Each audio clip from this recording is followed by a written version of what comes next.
No! No, no, no, no, no, no. I waited nearly 20 years to play Portal. Then I finished it in 90 minutes.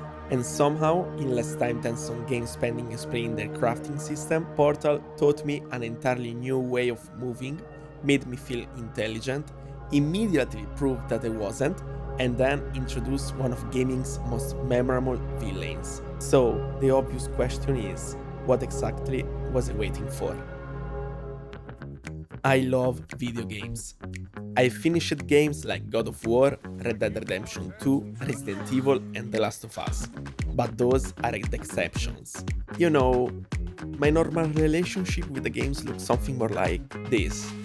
Day 1, this may be my new favorite game. On day 3, 12 hours played.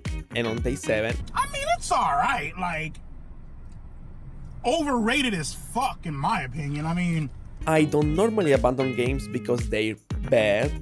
I abandon them when the excitement of starting becomes the effort of continuing. And Portal had somehow avoided even the first stage. I knew it was important. I knew it had a gun that created portals. And I knew the internet had spent almost 20 years making suspicious reference to cake. That was about it. So I finally installed it, pressed record, and decided to complete it in one sittings. One legendary game, one evening, and absolutely no reasonable excuse to quit.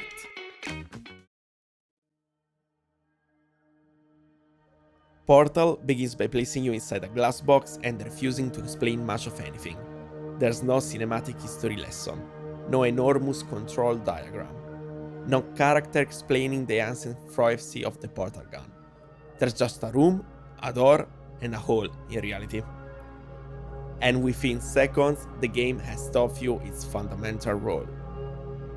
These aren't teleportation doors.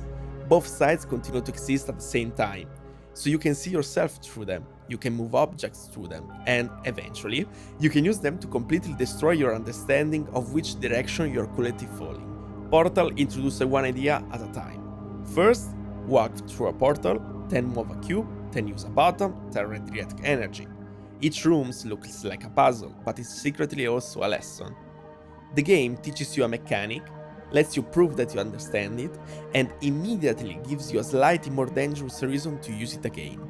It rarely needs to tell you the answer, it just arranges the room so that discovering the answer feels like your idea. This creates one of Portal's most dangerous side effects. It makes you feel incredibly intelligent. As I'm Italian, right? So every completed chamber gave me approximately 30 seconds of unjustified confidence. Then the next door opened. Portal solutions have a strange quality. Before you understand them, they can look completely impossible.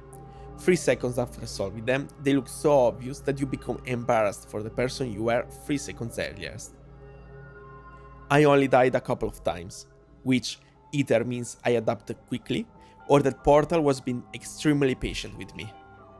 The biggest change came when the game stopped treating portals like doors and started treating them like a way to redirect momentum. Falling into one portal could launch me out of another. Speed entered one side and came out somewhere completely different. This was the moment Portal stopped feeling like a collection of teleportation puzzles. The room itself had become a machine, and there was the object being fired through it. But good puzzles aren't the main reason people still remember Portal. The real reason begins speaking almost immediately.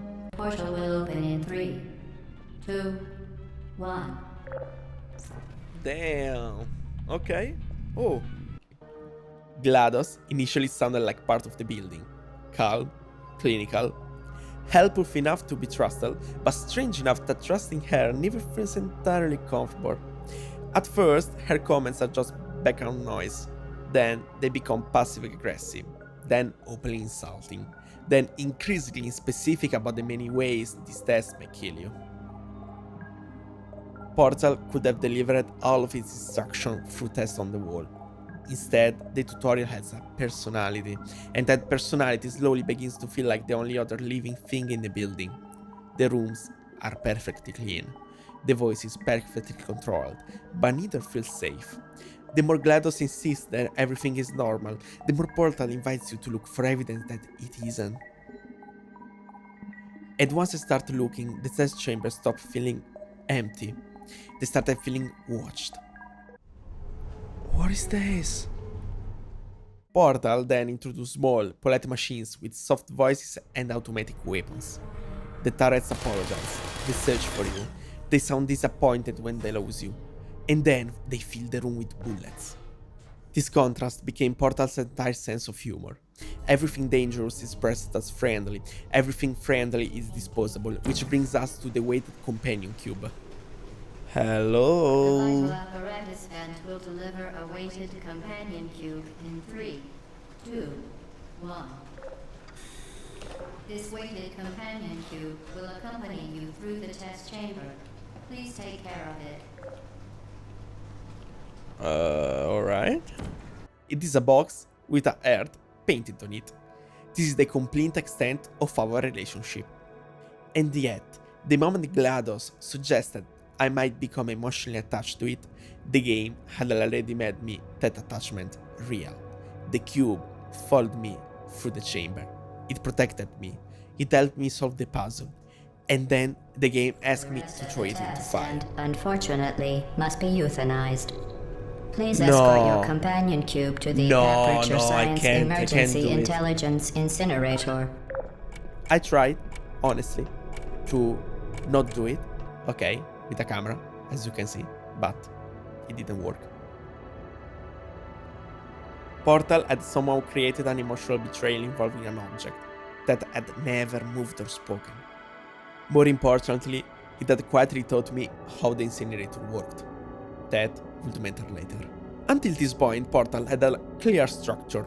Enter a chamber, solve the test, take the lift, repeat.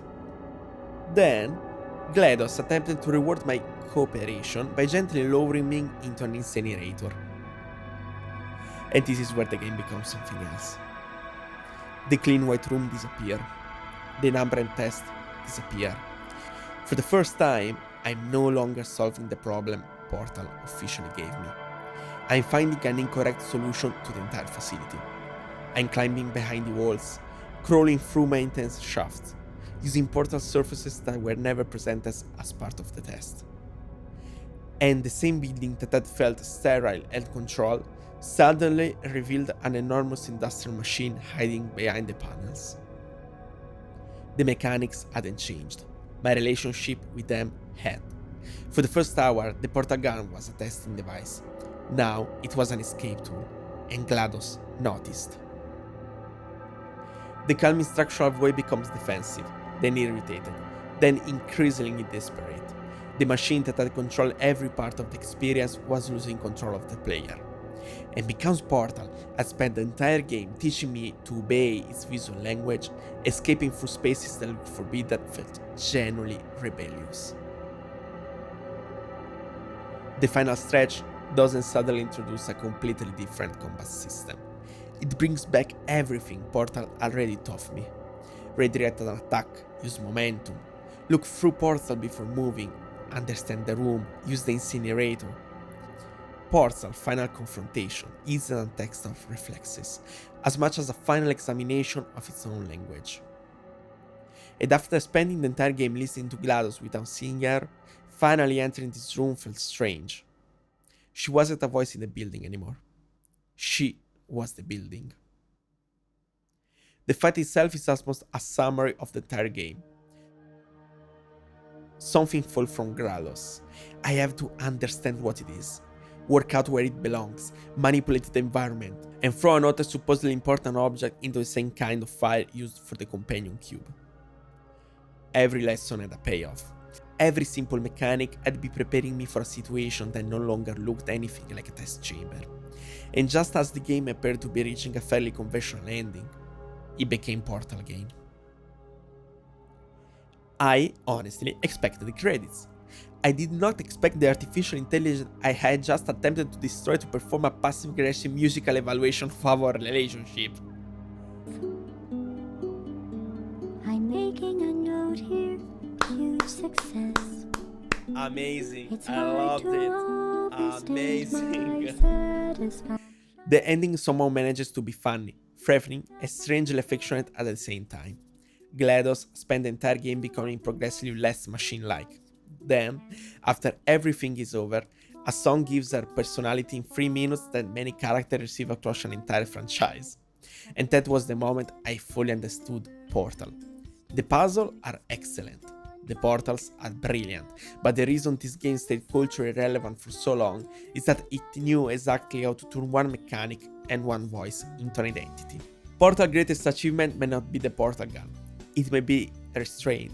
There is no skill tree, no open world, no set questing asking me to collect 17 pieces of something, no crafting system, no map covered in icons, no moment where the game begins repeating itself because they need to justify a 40-hour runtime. It introduces an idea, explores it, complicates it, changes its meaning, and ends. In 90 minutes, Portal taught me its language, made me trust its narrator, turned the narrator against me, transformed the puzzle game into an escape, and concluded with one of the strangest credit sequences I ever seen. It didn't feel like a small game, it felt complete. I spent nearly 20 years treating Portal like something I would need to find time for. Then, it required less time than I regularly spent scrolling through my library, trying to decide what to play. Maybe my problem isn't simply that I never finish games. Maybe some games I just forgotten how to finish. Portal certainly hadn't. And now there's only one problem. Portal 2 is considerably longer. And what's the shortest game you've been postponing for years? I need to know, and not the only one.